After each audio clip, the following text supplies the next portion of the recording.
Hello, and welcome to HaZayin Nezer, the Olive Branch, a podcast about relationships of all kinds and how to improve them.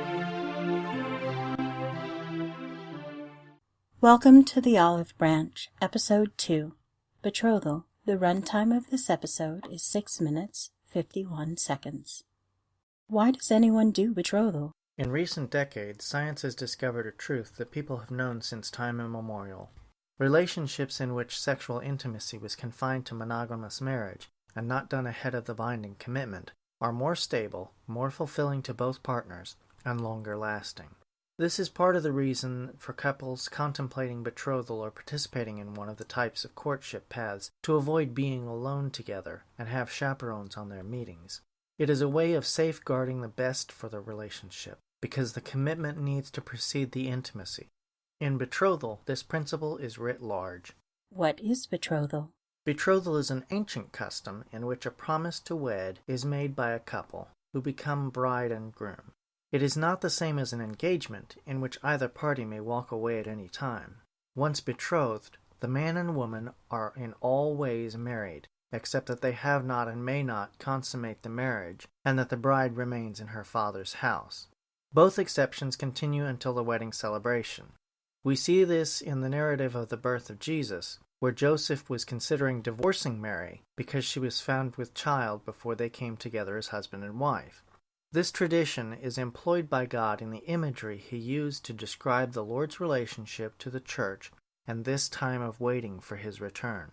How does a betrothal work? During the ceremony, the prospective groom fills 3 cups with wine, one for himself and one for each of the bride's parents. He then presents gifts and makes promises for how he will care for the bride as his wife. After this, if she accepts, she will fill her cup and drink from it, or if she refuses, she will turn her cup upside down, and the man must abandon all hope of having her as his wife.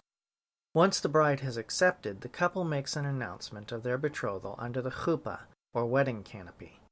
The bride and groom continue to live apart as the groom is preparing the house or extension to his father's house until the wedding celebration, when they stand again under the chuppah and have their wedding, kicking off a celebration that traditionally lasts 7 days. Because of the significance of these rituals, I incorporated elements of them into my own betrothal ceremony, but I put a spin on them that reflects the character of myself and my beloved. How does this ceremony appear in Scripture?